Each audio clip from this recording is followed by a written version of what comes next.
आज पुन्हा माझ्याकडे वरण चिकुल्या. रोज रोज भाजी पोळी वरण भात खायचा कंटाळा आला की मग 15 दिवसात एकदा तरी मी वरण चिकुल्या बनवते आणि आमच्या घरी आवडीनं सगळेजण खातात. नेहमी वरण चिकुल्या बनवताना मी साध्या वरणातल्या बनवते, पण आज मला तिखट वरणातल्या बनवायच्या होत्या. माझ्या पिलूला आज जरा फटके बसले होते ना, म्हणून तो किचन वाट्यावर येऊन बसला. ज्या दिवशी त्याला चाप बसला की तो त्या दिवशी माझ्या मागं मागं फिरतो.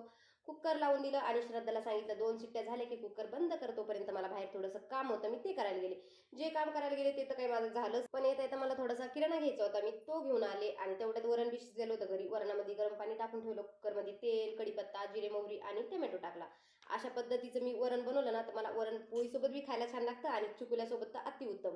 तर इथं मी वरणाला मस्त फोडणी देऊन घेतली आणि लगेच चिकुल्या बनवायला घेतल्या. पीठ बी मळून गेले होते मी जाताना. इथं मस्त मी पोळपाट भरून मस्त पोळी लाटून घेतली आणि लगेच कट करून घेतली. आता चिकुल्याचा आकार कसा, चिकुल्याला काही फिक्स आकार नाही, आपल्याला जसा आकार द्यायचा आपण तसा देऊ शकतो. मी इथं स्क्वेअर शेपमध्ये कापून घेतले, मला अशा सोपे जातात कट करायला, नाही तर ते सगळं गोळा होऊन जाते. त्यानंतर मी कुकरमध्ये टाकून छानपैकी शिजवून घेतलं आणि त्यानंतर वरतून थोडंसं तुपाची धार टाकली आणि आम्ही सर्वांना जेवण केली. जेवण झाल्याच्या नंतर आपले भांडे वगैरे झालेत, नंतर मी लसूण निवडून ठेवत होते कारण की उद्या माझ्याकडे आहे सुवासनी. चला तर सर्वांना बाय. श्री स्वामी समर्थ.